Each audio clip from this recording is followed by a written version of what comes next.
గడిచిన వారం అంతా కూడా ఆ పరలోక తండ్రి ఎంతగానో మనల్ని ప్రేమించి ఆయన సంకల్పం చొప్పున ఆయన ప్రణాళిక చొప్పున మనందరినీ కూడా ఈరోజు సంఘముగా ఆయన సన్నిధిలో మనం కూడుకొని ఆయన స్తుతించడానికి గణపరచడానికి ఆయన మనకిచ్చిన సమయాన్ని పెట్టి ఆయనకి ఎంతైనా మనం కృతజ్ఞత కలిగి ఉన్నాం. అలాగే ఎప్పుడైతే మనం మందిరానికి వెళ్ళాలి అనే ఒక తీర్మానించుకుంటామో ఆ మందిరానికి వచ్చే సమయం ఒక సిద్ధపాటు కలిగి ఉండాలి. ఎందుకంటే దేవుడు ఎప్పుడైతే నా ప్రియుడిని చూడాలి అనే ఒక తపన మనకి మనసులో ఉంటుందో, నా ప్రియుడు నాకన్నా ముందు చూపించుంటే బాగోదేమో అని ఒక ఆశ కలిగి ఉన్నాం. అయినా సరే ప్రభు మనకన్నా ముందే వచ్చి కూర్చుంటాడు ఆయన మందిరంలో. కాబట్టి మనం ఎప్పుడు కూడా మందిర విషయంలో నిర్లక్ష్యంగా ఉండకూడదు. దేవుడు అందుకునే యేసుప్రభు అందుకునే రకం చేయవాళ్ళారా మీరెవరో నాకు తెలియదు. ఎందుకు ఆయన సమయాన్ని మనం దొంగిలిస్తున్నాం. ఎందుకు మీకు మాట చెప్తుంటే మీరు ఎవరు కూడా వ్యక్తిగతంగా ఎవరు కూడా బాధపడద్దు. ఎందుకంటే మనందరికీ కూడా ఒక గమనిక 3 వారాల పాటు చెప్తున్నాడు మన పాస్టర్ గారు, 9ంటికి రండి 9ంటికి రండి అని. అదే ఒక రాజకీయ నాయకుడు 10ంటికి వస్తున్నాడు అంటే మనం 8ంటికి వెళ్తాం, కానీ 11, 12ంటికి వస్తున్నాడు. ఎందుకు? జనం అందరూ వచ్చేవాళ్ళు చూసుకుని జనం మీటింగ్ ఫుల్గా ఉన్నాడు వచ్చి ప్రసంగించాలి. కానీ మన ప్రభు అలా కాదు. మనం 9కి వస్తే ఆయన 8 వచ్చి కూర్చుంటాడు. పోయిన వారం మనం ధ్యానించినట్టుగా నేను తండ్రిని అయితే నాకు అంతేది, నేను యజమాని అయితే నాకు భయపడేవాళ్ళు ఎవరు? మనం నిజంగా దేవుడికి భయపడుతున్నామా అని మనమే ప్రశ్న చేసుకోవాలి. ఎందుకంటే ఆయన మనం ఇక్కడ నుండి మాట్లాడుతుంది దేవుడు మాట్లాడుతున్నాడనే నమ్మకం మనకు కలిగినప్పుడు ఒక దైవజనుడు 3 వారాలు 4 వారాల మధ్య హెచ్చరిస్తున్నాడు. ఎంతలో ముందుకు పోయి మనం ఎక్కువ టైం తీసుకుంటే మనం ఇబ్బంది పడతాము. కాబట్టి ఒక సమయం మనం కేటాయించుకున్నాం. ఆ సమయానికి ఒక 5 నిమిషాలు అటు ఇటుగా మనం వచ్చి కూర్చోవాలి. ఎందుకంటే 5 నిమిషాలు కాదు కదా, ప్రభువే ముందు కూర్చుంటారని మనకు తెలిసినప్పుడు మనం ఎలా ఉండాలి? కాబట్టి మనం ఎలాగా దేవుడిని మనం కనపడుతున్నామో మనకు మనమే నిర్ణయించుకోవాలి. మోషే ఆ తల్లి చిన్నప్పటి నుంచి కూడా తన కుమారుడికి వీళ్ళని ప్రజలు వీళ్ళు బానిసత్వంలో ఉన్నారు, నువ్వు కూడా వీళ్ళ ప్రజలు, ఈ వీళ్ళ కొడుకు వీళ్ళంతా దేవుడి ప్రజలు అని చెప్పినప్పుడు ఆ మోషే ఎలాగైతే ఆ మాటను రంగరించుకున్నాడో మనం కూడా ఒక చావుకుడు చెప్పిన మాట మనం రంగరించుకోవాలి. ఆ మాట ఎన్ని రోజులు, ఎన్ని వారాలు, ఎన్ని నెలలు, ఎన్ని సంవత్సరాలు. అందుకే మన చావుకు మనం ప్రజాపతి అంటూ ఉంటాడు, ఆత్మీయ జీవితం ఎదిగే కొద్ది మనం తెలియకోకుండానే మనం దిగజాక్షితంలో వచ్చేస్తున్నాం. కాబట్టి మనకి సిద్ధపాటు చాలా అవసరం. ముందుగానే సిద్ధపడి ఉండాలి. ఈరోజు నా ప్రియుడిని కలగబోతున్నా, తండ్రి కాదు నా ప్రియుడిని కలగబోతున్నా. బయట దేశానికి వెళ్ళిన భర్త ఇంకా 3 రోజుల ముందు ఫోన్ చేస్తాడు, నేను టైం ఫ్లైట్ దిగుతానని. ఈ 3 రోజులుగా నా స్త్రీ అంత సిద్ధపడిపోతుంది. నా భర్త వచ్చాడు, ఇది పోగలేదు అంటాడు, అది పోగలేదు, రైస్ చేసేవాలి, ఇది చేసేవాలి, ఇల్లు ఇలా ఉండాలి, అలా ఉండాలి. ఇవన్నీ ఎలా సర్దుకుంటాలి? మనకు తెలుసు మన ప్రియుడు మనకన్నా ముందు కూర్చుంటాడు. మరి మనకు తెలియదు మనం ఎలా సిద్ధపడి ఉండాలి. కాబట్టి మనం మెలుగు కలిగి దేవుడిని ఆదివారం మందిరంలో ఆరాధించాలి. ఇది రాను ఎలా అయిపోయిందంటే, ఒక స్కూలు గవర్నమెంట్ స్కూల్ చిన్నపిల్లలు చదువుకున్న స్కూల్లో ఒక పిల్లవాడు వెళ్తూ ఉంటాడు, ఒక పిల్లలు వెళ్తూ ఉంటాడు, ఒక పిల్లవాడు వస్తూ ఉంటాడు, ఒక పిల్లలు వెళ్తూ ఉంటాడు అన్నట్టు అయిపోవాలి. ఎవరు నచ్చిందే మనం వచ్చినట్లు అయిపోతుంది. అలా కాదు, ఒక క్రమం పాటించాలి. అలాగే ఐక్యత కలిగి ఉండాలి. ఏక మనసు కలిగి దేవుని ఏకీపించాలి. ఇవి ఒక శిష్యత్వంలో ఉన్న శిష్యులు మనం నేర్చుకోవాలనుకున్న ప్రతి ఒక్కరికి కూడా ఇది ఒక హెచ్చరికగా మనం భావించుకోవాలి. మనమే నిర్ణయించుకోవాలి. మనకి ఎవరు కూడా వచ్చి మనం చెప్పేది కాదు. మన సాగులు ఎన్నోసార్లు మనం హెచ్చరించాలి. కాబట్టి మనం మెరుగు కలిగి ఫస్ట్ మనల్ని దేవుడు అంగీకరించాలి, తర్వాత మన ఆత్మను అంగీకరిస్తాడు. కాబట్టి మనం వారు కూడా మనం ఎలాంటి జీవితం జీవిస్తున్నామో ఆ జీవితం దేవుడికి తెచ్చేది అక్కడ అవుతుంది. కానీ నామకార్థంగా వారు మన ఇష్టాంతరంగా లోకంలో తిరిగి వాళ్ళు ఉన్నాడు ఆదివారం మందిరానికి వచ్చి పాటు చేసుకుని ప్రార్థన చేసుకుని వాక్యం విని పాటలు పాడుకుని చేసేది ఆరాధన కాదు. ఆరాధన అనేది మన వ్యక్తిగత జీవితం, ఆ ప్రభుకి మనం అర్పించుకునే జీవితం. ఆయనకి ముందుగా మనం సిద్ధపడి ఉండాలి. దేవుణ్ణి ఎందుకు పెట్టి మనం ఆరాధించాలి, ఎందుకు పెట్టి మనం దేవుణ్ణి ఆరాధించాలి, ఆయన దేవుణ్ణి ఎందుకు పెట్టి మనం కనపరచాలి, ఎందుకు పెట్టి ఆయన్ని మనం స్థుతించాలి, ఎందుకు పెట్టి మనం దేవుణ్ణి ఆరాధించాలి అంటే ఆయన మనం తొట్టెళ్లకుండా మనల్ని కాచి కాపాడేవాడు, అనేక సందర్భాల్లో మనం రక్షించేవాడు, అనేక సందర్భాల్లో మనల్ని పాపం నుంచి విడిపించుకుంటూ, అలాగే మనం తప్పుపోయే సందర్భాలు ఆయన మనం హెచ్చరిస్తూ, అనేక సందర్భాల్లో మనం ఇరుకులు ఇబ్బందుల్లో మనం ఉన్నప్పుడు, మన సమస్యలతో మనం చదువుకుపోయినప్పుడు ఒక సలహాదారిగాను తన వాక్యంతో ఆయన మాట్లాడుతూ, మనం సరిచేస్తూ, మనం నడిపిస్తూ, మనల్ని కాచి కాపాడుతూ ఉన్నందుకు ఆయన ఎంతైనా మనం కనబరిచి స్థుతించాలి, ఆరాధించాలి. అలాంటి దేవుడిని మన దేవుడు ఎవరు? జీవన దేవుడు. 5 సంవత్సరాలకు ఒకసారి కనిపించే రాజకీయ నాయకుడు కాదు మన దేవుడు. మనతో రోజు ఉండే దేవుడు మన దేవుడు. సత్యగల దేవుడు, నీతిగల దేవుడు, నీకు ఇచ్చిన వాగ్దానం నెరవేర్చే దేవుడు. అలాంటి దేవుడు పట్ల మనకు నిర్లక్ష్యం ఎందుకు? మనం రోజు చేసుకునే పనులే కదా, రోజు ఉండే సమయమే కదా. ఆయన ఏమడుగుతున్నాడు? ఆయన నేను ఏమడిగాను? కాబట్టి మనం ఏమడుగుతున్నాడో మనం మెరుగు కలిగి ఉండాలి. మన జీవితాన్ని మనం సిద్ధపాటు కలిగి ఉండాలి. సిద్ధపాటు లేని జీవితం క్రైస్తవుకి దేవుడికి అంగీకారంగా ఉండదు. కాబట్టి దేవుడు ఎప్పుడు నాతో ఉన్నాడు. నా ప్రభు నాకన్నా ముందు కూర్చున్నాడు. నా ప్రభుని నేను చూడాలి, నా ప్రియుడు నేను కలవాలి, నా ప్రియుడు నాతో మాట్లాడతాడు, నాలో ఉన్న లోపాలు సరిచేస్తాడు, నన్ను హెచ్చరిస్తాడు, నన్ను తన చెంతను చేర్చుకుంటాడు. ఆశ కలిగి ఉన్నాడు. ఇశ్రాయేలు ప్రజలను కాపాడువాడు కొనుగోడు, నిద్రపోడు. అలాంటి దేవుని మనం ఆరాధిస్తున్నాం. ఆయన ఎప్పుడు కొనుగోడు, నిద్రపోడు. మనకెందుకు ఆ నిర్లక్ష్యం? 121 కీర్తన పేజీ నెంబర్ 520. 121 కీర్తన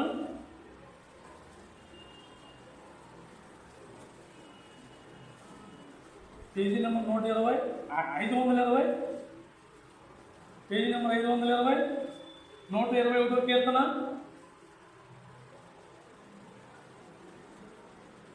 3-4 వచనాలు. 3-4 వచనాలు చదవనగా చదవనమ్మా. 3-4-5 3 వచనాలు కలిపి ఉన్నాయి. చదవండి.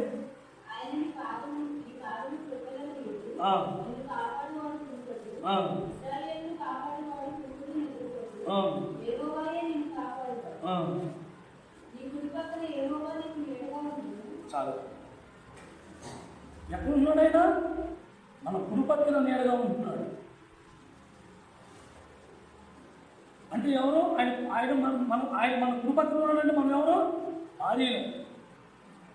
భార్య ఎవరి పక్కన నుంచి ఉంటుంది? ఎడం పక్కన ఉంటాడు. అలాగే దేవుడు ఎక్కడ ఉన్నాడు? మన పక్కన కుడి పక్కన ఉన్నాడు. అంటే ఒక భార్యకి, ఒక పురుషుడు ఒక భార్యకి ఇచ్చే స్థానం దేవుడు మనకి ఇచ్చాడు. ఆ స్త్రీ ఆ భర్త కోసం ఎలాగా తహతహలాడుతూ తనకు నచ్చినట్టుగా జీవితాన్ని ఎలా తగలపడుతుంటుందో మనం కూడా అంతే. ఆ ప్రభు ఆయన నేను మన కుడి పక్కన ఉన్నది. ఎప్పుడు మనం అది మర్చిపోకూడదు. ఆయన ఎప్పుడు ఏ విషయంలో కూడా మన పట్ల నిర్లక్ష్యంగా లేదు. ఒక పునుగు కానీ ఒక నిద్ర కానీ తీట్లా అతిక్షణం నిరంతరం దివారాత్రులు ఆయన కంటికి తప్ప మన కాసుకుంది. ఆయనే మనం విడిచిపెట్టుంటే 4 సంవత్సరాల క్రితమే భూస్థాపనం అయిపోయి ఉండేది ఈ భూమి నల ప్రపంచం అంతా కూడా. ఆ విషయం మనందరికీ తెలుసు. ప్రపంచ దేశాల్లో మర్చిపోని రోజులవి. కరోనా మహమ్మారి విరళైతాడు మారుతూ మరణ మృతుల్లో మోగిస్తూ ప్రపంచాన్ని గడగడలాడించిన సమయంలో దేవుడు ఇంకా మనల్ని సజీవులుగా ఉంచాడు అంటే ఆయన నిద్రపోయి ఉన్నాడా? లేదు. ఆయన ఎవరి పక్షాన్ని అయితే ఆయన వారితో శాప పరిచయించుకొని ఉంటున్నాడో వాళ్ళందరినీ కూడా కాపాడుకున్నాడు. కోట్లు ఉన్నవాడు బతుకున్నారా? డబ్బు వాడు చుట్టూరు కట్టేస్తుంది మైగా ఉండే అంత స్తోమత ఉన్నవాడు కూడా బతికలేదు. అని ఎందుకు పనిగా మనల్ని ఇంకా సజీవులుగా ఉంచాడని. రకరకాల వ్యాధులతో బాధపడేవాడు అనేక మంది ఉన్నారు. ఆ వ్యాధి నుంచి విడిపించుకుని దేవుడిని గణపరచలేని వాళ్ళు అనేక మంది ఉన్నారు. కానీ దేవుడు అటువంటి వాటిని ఏటిని కూడా మనమే చెంతగా రానివ్వకుండా ఇవాళ వచ్చినా వాటిని ఎదుర్కొని తట్టుకునే కృపను మనకిస్తూ అని మన కృపాసమున నీడగా ఉండి మనం ముందుకు నడిపిస్తున్నాడు. అలాంటి దేవుడిని మనం ఆరాధిస్తున్నాం. అలాంటప్పుడు మనం నిర్లక్ష్యం కలిగి ఉన్నప్పుడు దేవుడి పట్ల ముందు చూపు, ముందు జాగ్రత్త, సిద్ధపాటు లేనప్పుడు దేవుడిని మనం ఆరాధించలేము. ఆరాధన అనేది నోటి మాటలతో చెప్పుకునేది కాదు. వాక్యం నుంచి ప్రార్థన చేసేది ప్రార్థన అవుతుంది కానీ ఆరాధన కాదు. ఆరాధన అనేది దేవునికి క్రయం చెల్లించాలి, వెల చెల్లించాలి. సమస్తము కోల్పోయినా, సమస్తము పాడైపోయినా ఆయనే ఇచ్చాడు, ఆయనే తీసుకున్నాడు. ఎవరన్నారన్నమాట? ఏ పన్నా. అలాంటి స్థితిలో నేను ఎందుకు ఉండలేకపోతున్నావు అంటే మనలో ఉన్న నిర్లక్ష్యం. యోబు గ్రంథం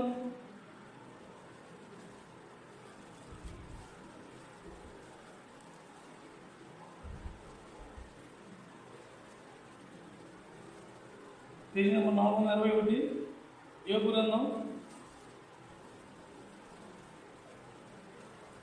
1వ అధ్యాయం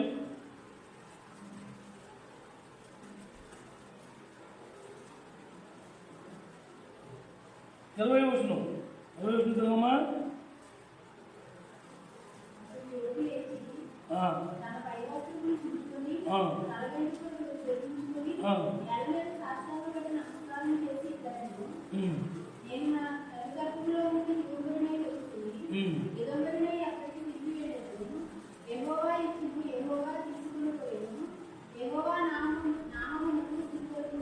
చాలు. తను యోబు కొంచెం పోయి కొంచెం ఉండమో, కొంతమంది చనిపోయి కొంతమంది ఉండడమో, కొంత ఆస్తిపోయి కొంత ఆస్తి మిగులుతమో కాదు. సమస్తము ఇంక తన ఒంటి మీద గుడ్లో, తన నెత్తి మీద బొచ్చు తప్ప ఇంకేమి మిగతా భార్య తను మిగిలారు. మొత్తం కోల్పోయాడు. మొత్తం కోల్పోయినా ఈ ఒంటి మీద చాలా బాధపడి ఉంటాడు. బాధపడడమే మాట మాత్రం కాదు, బాధపడే ఉంటాడు, దుఃఖిస్తుంటాడు. దుఃఖించినా కూడా దేవుని ఒక్క మాట కూడా నిర్లక్ష్యంగా మాట్లాడాల. తన ఒంటి మనం చొక్కా చేసుకున్నాడు, నెత్తి మీద బొచ్చు తీయించేసుకున్నాడు. ఏమన్నాడు? ఆ తండ్రి ఇచ్చాడు, ఆయనే తీసుకున్నాడు. ఈరోజు మనం ఎవరైనా ఒక్క మాట అలా మాట్లాడగలమా? కలుగుతున్నామా? ఎప్పుడైతే మనం ప్రతి విషయంలో కూడా దేవుడు ఇచ్చాడు, దేవుడు తీసుకున్నాడు అనే స్వభావం మనలో ఉన్నప్పుడు అది ఆరాధన అవుతుంది. ఎందుకు? అది క్రైమ్. చిన్న మన ఇంట్లో అనేక వస్తువులు ఉన్నాయి. చిన్న కప్పు, ఒక కప్పు ఎవరైనా పట్టుకొని మర్చిపోయాలనుకున్నాం, కొన్ని రోజులు గడిచిపోయిన తర్వాత అది వాళ్ళ ఇంట్లో చూస్తే మనం దాని గురించి ఎలా భావిస్తాం? వారు మేము నేరాలోపం చేస్తాం. దాని గురించి అవసరం పెద్ద రాళ్ళలో కూడా చేస్తాం. మన చెట్టు ఉచితంగా వచ్చింది, ఉచితంగా పళ్ళు కాస్తే ఏం చేస్తాం? ఓ రకంగా నేనే చేశాను ఆ పని. అరే పోలే, ఉచితంగా వచ్చింది కదా, ఎవరు కూర్చున్నాను అనుకో. కానీ వాళ్ళ దేవుడు హెచ్చరిస్తున్నాడు. దేవుడే ఇచ్చాడు, దేవుడే తీసుకున్నాడు. ఈ స్వభావం మనలో ఎప్పుడైతే వస్తుందో దేవుడికి అది ఆరాధన ఉంటుంది. ఆ స్వభావం కలిగి ఉండాలి. ఆ స్వభావం లేనప్పుడు దేవుని మనం ఆరాధించలేము. అది ఆరాధన కాదు. ప్రేమ అంటే ఏంటి? మన సొమ్ము తెలిసినా తెలియకపోయినా వ్యర్థంగా పోయినప్పుడు ఆ ప్రభావితం నువ్వు నాకు అనుమతించావా, నీ నిన్న వందనాలు ఆయన. ఇది క్రైమ్.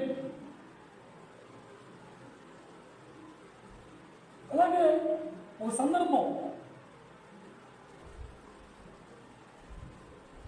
దేవుని సమయంలో మనకు అనేకమైన వేల రూపాయలు ఉద్యోగం రావచ్చు, కానీ ఆ ఒక్కరోజు నాకు అవసరం.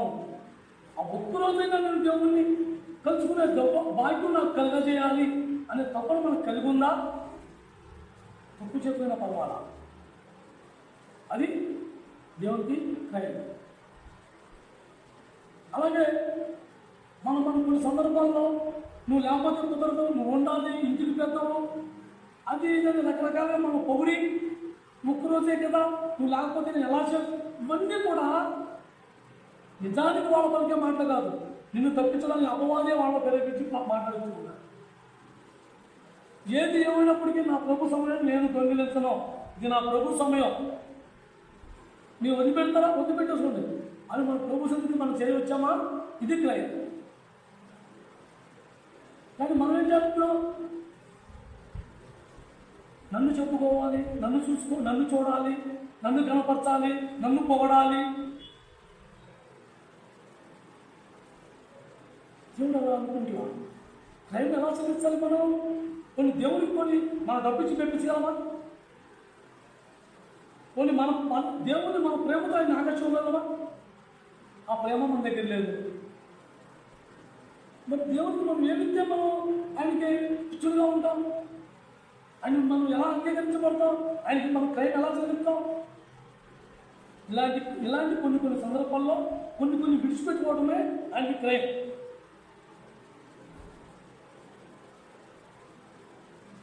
ఆ క్రైమ్ చెల్లించకపోతే దేవుడిని మనం గణపరచలేదు. ఏమేం చేశాడు? సమస్తం కోల్పోయాడు. ఏమన్నాడు? ఆ ప్రభు ఇచ్చాడు, ఆ ప్రభు తీసుకున్నాడు.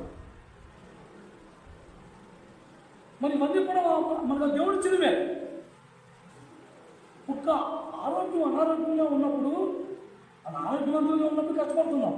ఒకవేళ అదే రోజు అనారోగ్యంగా ఉంటే పనికి వెళ్ళం కదా, పని చేయం కదా, ఫంక్షన్కి వెళ్ళం కదా, ఉద్యోగానికి వెళ్ళం కదా. మరి దేవుడి సమయం మనం ఎందుకు గమనిస్తున్నాము? దేవుడు ఇచ్చాడు, దేవుడే తీసుకున్నాడు. కాబట్టి మనం ఎంత వచ్చినా, మనం ఎంత సంపాదించినా దేవుడు మాత్రం నిర్లక్ష్య పెట్టాలి. ఒకవేళ నష్టపోయామా? పోలేదు. లాభం అంటే ఎవరో చెప్పుకోలేదు కదా. ఆ ఎక్కువ అమ్మింది అమ్మకం, ఆ ఎక్కువ అమ్మకం ఎక్కువ లాభం పొందాను, అప్పుడు నేను ఎవరితో చెప్పుకోలేదు కదా. ఇప్పుడు తక్కువ లాభం వచ్చింది, తక్కువ అమ్ముకుంటున్నానని నేను వ్యాపారం పోవాలంటుంది. నువ్వు దేవుడిని కనపడుతున్నావు, దేవుడిని అవమానపడుతున్నావు. మనం క్రైమ్ ఎలా చెల్లిస్తున్నాం? క్రైస్తవుడు ఎప్పుడు అవును ఎందుకన్నాడు ఆ మాట? ఆనందించండి, మళ్ళీ చెప్తున్నాను ఆనందించండి. ఎందుకన్నాడు? ఎప్పుడు క్రైస్తవుడు ఎప్పుడు ఆనందించాలి. మనం 4 రూపాయలు సంపాదించినప్పుడు ఆనందపడి కొంచెం ఇబ్బంది చూడు దుఃఖపడితే అది క్రైస్తవ జీవితం కాదు. ఏమేం చేశాడు? తన పిల్లలు ఎక్కడన్నా పాపం చేస్తా వాళ్ళ ఉదయంలో పాపం చేసేదేమో అనే దాని గురించి కూడా పరివర్తించాడు. ఎక్కడైనా వాళ్ళ నోటి మాటతో ఎక్కడ ఈ చెల్లెలు అన్నదమ్ములు కలిసి వాళ్ళకు విందు చేసుకున్న సమయంలో ఏ పరాగుగా అయినా సరే దేవుడు దూషించారేమో అని తెల్లవారుజామున లేచేసి దేవుడికి అర్థించేవాడు. అలాంటి ఏపుని దేవుడు ఏం చేశాడు? పరీక్షించడానికి వదిలేశాడు. మరి మనం పరీక్షింపబడుతున్నాం, కానీ పరీక్షలో మనం నమ్మలేకపోతున్నాం.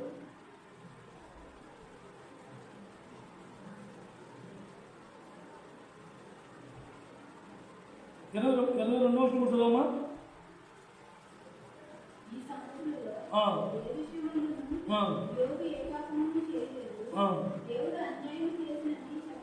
చూసారా? అదే నేను దేవుడికి ఎన్ని హక్కులు అర్పించాను, ఎంత బలు అర్పించాను, నేను ఎంత నీతిగా ఉన్నాను దేవుడి విషయంలో. దేవుడు నాకు ఎంజాయ్ చేశాను. ఒక్క మాట మాట్లాడాలి. వాళ్ళు క్రైస్తవులు చెప్పుకునే వాళ్ళు ఏదో కొంచెం ఫార్మ్ అవుతే ఎందుకంటే దేవుడే నాకు దేవుడు అన్యాయం చేయడు. మన నిర్లక్ష్యం వల్ల మనకు మనం అన్యాయం చేసుకుంటాం, మనం పొందించుకుంటున్నాం. కానీ నిన్న మాత్రం ఎవరికి? ఆ తండ్రి, ఆ దేవుడికి ఆనంద. మంచి చేసినప్పుడు పోతే దేవుడు కనపడుతున్నామా? మనమే ఆనందం చేసుకుని మనం కూడేసుకుని మనం కనపరిచేసుకుని పార్టీలు విందులు రకరకాలుగా మనం బదిలేస్తూ ఉంటాం. కానీ ఏదో అలా చేయాల. ఒక్క మాటతో కూడా దేవుడిని అన్యాయం చేయాలని ఒక్క మాట కూడా మాట్లాడాలి. దేవుడిని ఎక్కడా దూషించాలి. ఓ పక్కన మేలు పొందుతూనే కొంచెం నష్టం వచ్చినా, కొంచెం ఇబ్బంది కలిగినా, కొంచెం బాధ వచ్చినా నిన్నవరకే దేవుడు. మనది క్రైమ్ ఎలా అవుతుంది? అన్నింటిలోనూ సంతోషించి ఆనందంగా దేవుడు కృతజ్ఞత చెప్పుకున్నాడు వాడు క్రైస్తవుడు అవుతాడు. అంటే అర్పణ అవుతుంది.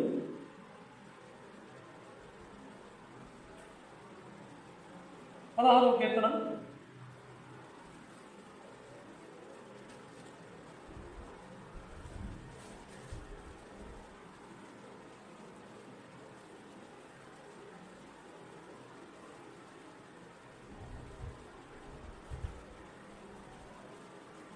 పేజీ నెంబర్ 458, 16వ కీర్తన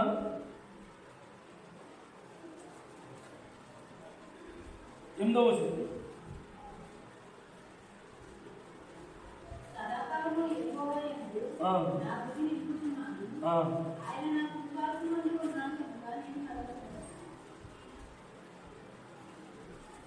నిజముగా దేవుణ్ణి ఆరాధించేవారు ఎప్పుడు కూడా వారి గురి ఆ పరలోకపు తండ్రి వైపు ఉంటారు.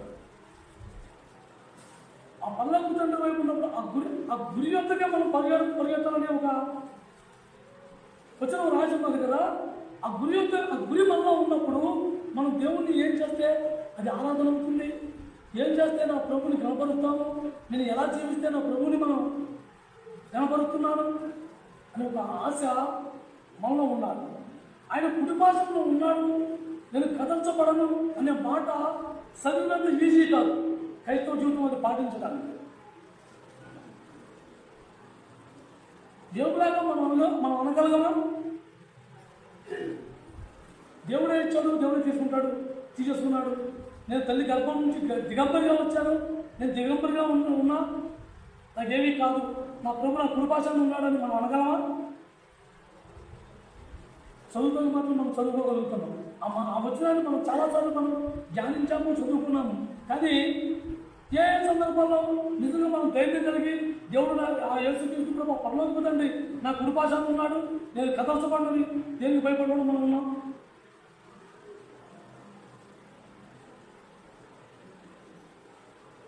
ఒక అధికారి ఏదైనా సందర్భంలో మన ఇంటి వస్తే అది భయపడిపోతున్నాం. ఒక ఉద్యోగస్తులు ఏదైనా వచ్చి ఏదైనా అడిగితే వాడికి భయపడిపోతున్నాం. మనకన్నా డబ్బున్న వాళ్ళు చిన్న మాట వాడికి అసలు మనం దేనికి భయపడాలి? అసలు మనం ఎవరికి భయపడాలి? మనం ఎవరి పిల్లలు? మన యజమానులు ఎవరు? నేను యజమానులు అయితే నాకు ఘనత ఏంటి అని దేవుడు అడుగుతున్నాడు మనం. కానీ మనం ఎవరికి భయపడుతున్నాం? ఈ లోకంలో ఉన్న అధికారానికి భయపడుతున్నాం, దేవుడి అధికారానికి మనం భయపడుతున్నాం, దేవుడి శాస్త్రానికి మనం భయపడుతున్నాం. మరి మనం చాలా ఆరాధనలో అవుతుంది. దేవుడు నా కృపాశక్తి ఉన్నాడు కాబట్టి నేను కదల్చబడను. యేసుక్రీస్తు ప్రభు ఎలాగా ఆ యొక్క సైన్యం వచ్చి మేలుపడినప్పుడు ఒక్క ఇంచు కూడా వెనకడికి వేయకుండా ఎదరికి కలిగేశాడు. నేనే యేసుని రండి, వాళ్ళు ఎందుకు పట్టాలి? అది మన స్థానం. దేవుడు ఇచ్చిన స్థానం మన దలి.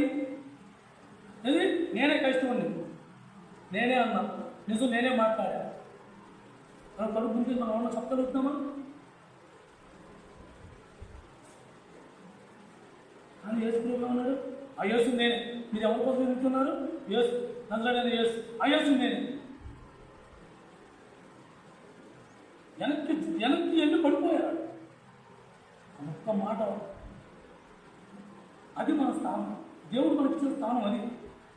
మనం ఏం చేస్తున్నాం? వాడికి దండం పెట్టి, వీడికి దండం పెట్టి, ఆడికి భయపడి, వీడికి భయపడి ఎంతకాలం దేవుడిని కనపడుతున్నాం మానేసి మనుషులు కనపడుతున్నాం, మనుషులు కనపడుతున్నాం. అయ్యో ప్రభా, నువ్వు ఈ రోజు నన్ను ఇలా సురక్షితంగా సజీవుగా ఉంచావు, నీకు నేను ఏమన్నాను ప్రభా, నన్ను నడిచి పడుతుంది నీ నోటి మాటే కదా.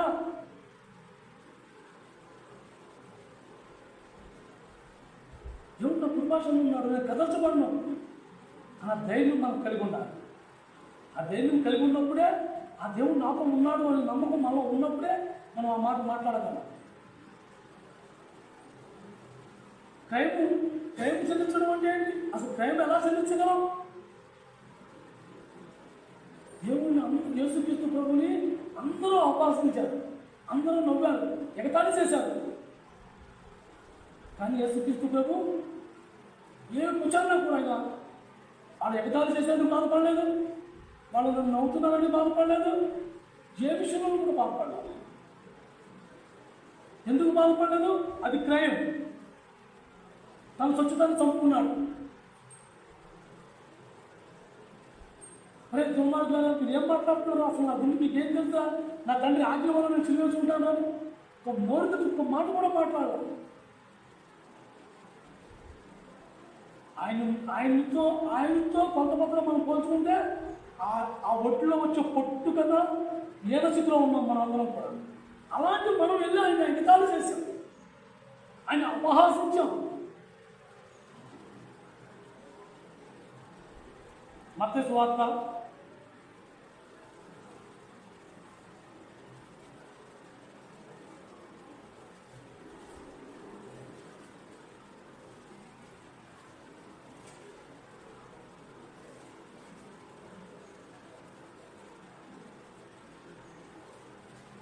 27వ అధ్యాయం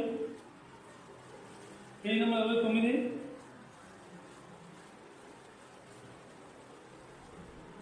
మత్తయి సువార్త 27వ అధ్యాయం 43-44 వచనాలు. 43-44 వచనం చదవమ్మా.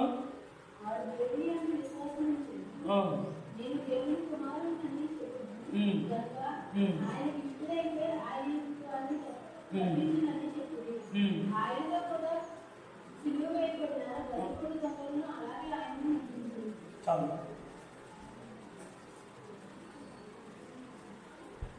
ఆయన అతను దేవుని పట్ల విశ్వాసం ఉంచాడు. దేవుడు కుమారుడు అన్నాడు. దేవుడు కుమారుడు అయితే ఆయన రక్షించుకుంటాడు. అతను రక్షించుకుంటాడు, ఆడే రక్షించుకుంటాడు. నేను అద్భుతాలు చేయను, నేను దేవుడు కుమారుడు అని చెప్పాడు కదా, నేను ప్రజలు రక్షించాలన్నాడు కదా. ఎవరు ఇష్టం వచ్చినాడు మాట్లాడారు, ఎవరు నోటి పెట్టాడు మాట్లాడారు. దొంగలు కూడా మాట్లాడారు. దొంగలిద్దరూ కూడా ముందు దేవుణ్ణి అపహాసించారు. ఇవాళ మనం కూడా అదే స్థితిలో ఉన్నాం. దేవుణ్ణి నమ్ముకున్నాము, దేవుణ్ణి ఆరాధిస్తున్నాము, మేము రెగ్యులర్గా మందిరానికి వెళ్తాము, మా మందిరంలో ఎంతో లోతుగా వాటిని బోధిస్తారు మా పాస్టర్ గారు, దాన్ని మేము ఎంతో ఇదిగా మేము ధ్యానిస్తాము అని చెప్పుకుంటే మన జీవితాలు పరిమితం అయిపోతున్నాయి కొన్ని సందర్భాలు. నిజ జీవితంలో క్రైస్తవ జీవితంలో వచ్చేసరికి క్రైస్తవ్యం అనేది మర్చిపోతుంది. ఏ విషయంలో మనం నిలబడాలో, ఏ విషయంలో దేవుని కోసం మనం నిలబడి నిల్చోవాలో ఆ విషయంలో మనం నిల్చోలేకపోతాం. అప్పుడు ఏమవుతుంది? దేవుని అవమానపరిచినట్టు అవుతుంది. దేవుని కోసం మన చాలామంది ఊరికే ఒక క్రైస్తవులు ఏదైనా మాట చిన్న మాట్లాడుకున్నప్పుడు ఏమన్నా, ఒరే నేను దేవుడు చూడరా వీళ్ళంత దగ్గరగా మాట్లాడుతున్నారు. ఎవరు నమ్ముతుంది? ఫస్ట్ దేవుడు నమ్ముకున్నారంట. దేవుడిని నమ్ముకున్నారు. దేవుడిని నమ్ముకుంటూ అంటే అసలు ఏంటి? నమ్మకం అంటే ఏంటి? ఒక వ్యక్తి ఉన్నాడు, ఆ వ్యక్తి నా విషయాలన్నీ అతను చూసుకుంటాడు, అతను చేస్తాడు. మరి మనం దేవుడు నమ్ముకున్నాము, మనం దేవుడే నమ్ముకున్నామని చెప్తున్నాం కదా. దేవుడు నమ్ముకున్నామని చెప్తున్నాడు. మనం నిజంగా దేవుడి కోసం మనం ఉన్నామా? దేవుడు చేసేందుకు మనం వేచి ఉన్నామా? దేవుడి కానీ మనం చూడగలుగుతున్నామా? మేము దేవుడు నమ్ముకున్నాం చదువుతున్నాం కదా. అలా దేవుడి కార్యాలు మనం చూడలేని మాలనే, దేవుడి కోసం వేచి ఉండని మాలనే, ప్రతిసారి మనం పడిపోవటం, ప్రతి ఒక్కరు మనమే ఏళ్ళ దేవుడు నమ్ముకున్నది ఏళ్ళ దేవుడు నమ్ముకున్నది ఏళ్ళ అని అపహాసించారు.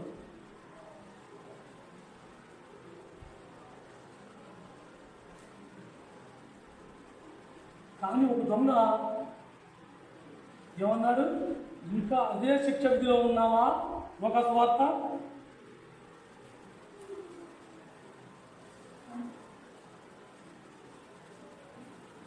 పేజీ నెంబర్ 77, ఒక స్వార్త 23వ అధ్యాయం.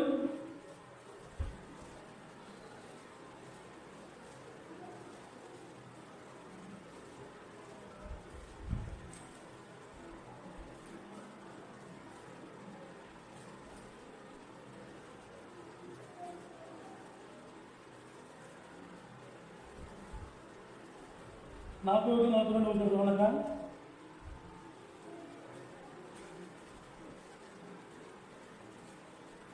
ఒక స్వార్త 23వ అధ్యాయం 41, 42.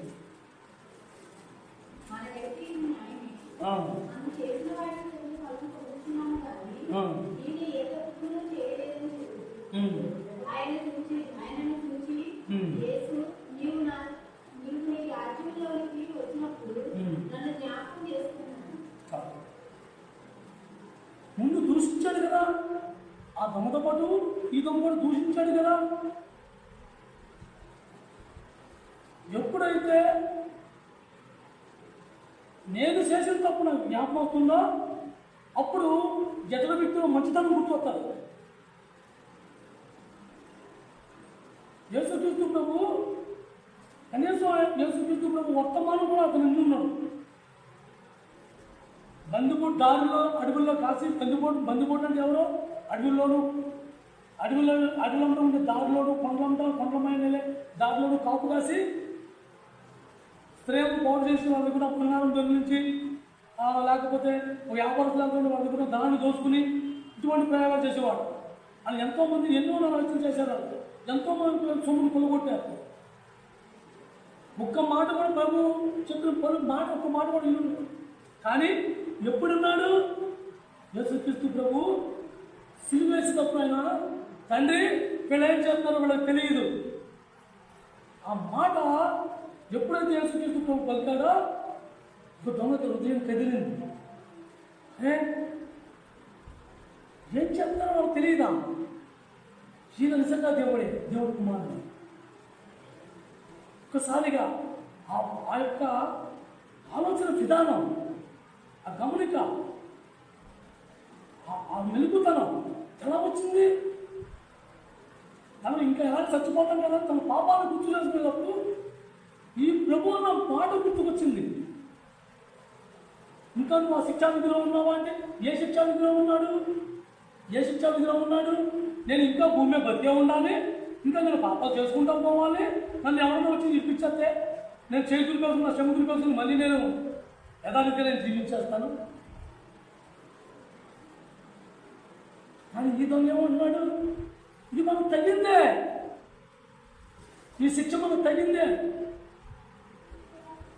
ఇవాళ ఏదైనా అనారోగ్యం వచ్చిందనుకోండి, మనం ఏమన్నాం, అక్కడెక్కడో స్వస్థత చేస్తున్నారు, ఆ నెలకోసారి వస్తున్నాడు పాస్టర్ గారు, ఆ వెళ్ళిపోతే స్వస్థతలు వస్తున్నాయి, ఇక్కడెక్కడో ముందు రూపాయలు స్వస్థత, ఇలాగా ఎవరికి నచ్చినా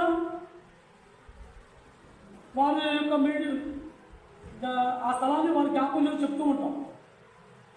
కానీ ప్రభువా నువ్వు నన్ను మంచిగానే పుట్టించావు, కానీ నా అవివేకం వల్ల ఇదంతా నేను కొని తెచ్చుకున్నది, ఇది నాకు తగిలిందే. నీ ప్రభు ఎవరైనా ఒకరు అడగలుగుతున్నావా? దేవుణ్ణి నా అనారోగ్యం తీసే, నా జబ్బు తీసే, నన్ను బాగు చేసే, నన్ను స్వస్థతపరిచే. ఏ స్వస్థత గురించి మనం అడగాలి దేవుణ్ణి?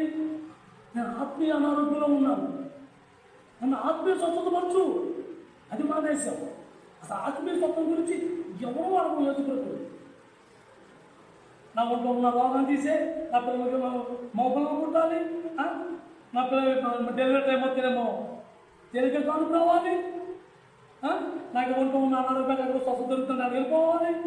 స్వస్థత స్వస్థత భూమి మీద నువ్వు స్వేచ్ఛగా బతికేయాలి. ఏ కష్టం ఉండకూడదు. నువ్వు చచ్చిపోతే దేవుడు రాజ్యంలో ఉండాలి. మనం పనికి వెళ్తున్నాం, ఎలాగైనా గట్టిగా తినేసి పడుకుంటే చేతులు తినిపనిస్తారా? కష్టపడుతున్నావా?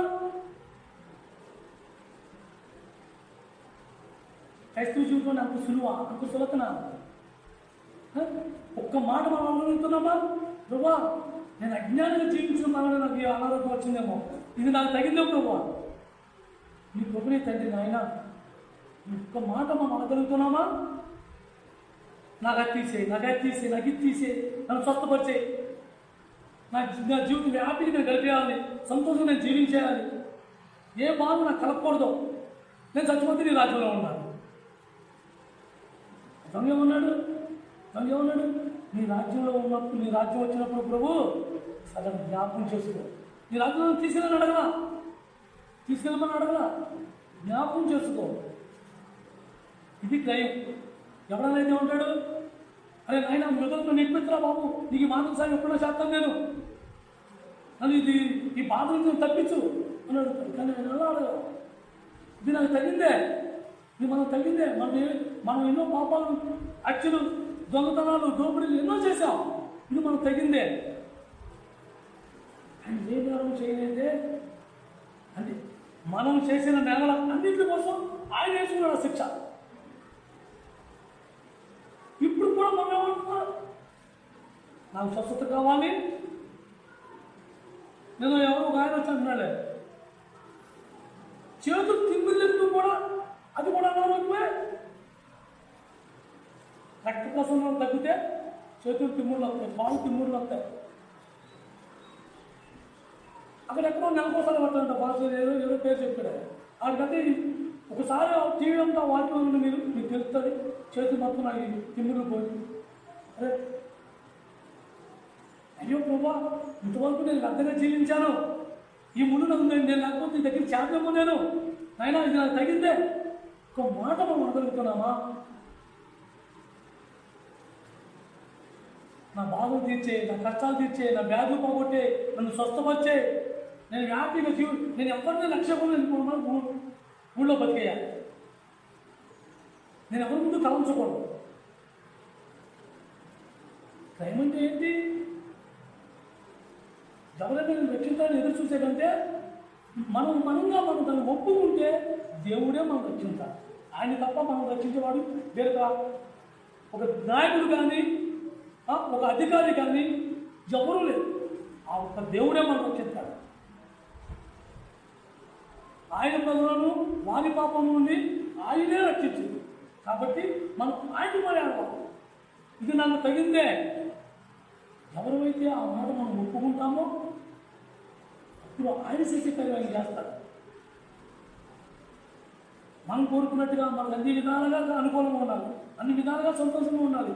ఎప్పుడు నేను దుఃఖించకూడదు, నాకు అల్లడం నీరు రాకూడదు. నేను మరి మోకాళ్ళ జీవితం అంటే ఏంటి? మోకాలు ప్రారంభించే మోకాళ్ళ జీవితమా?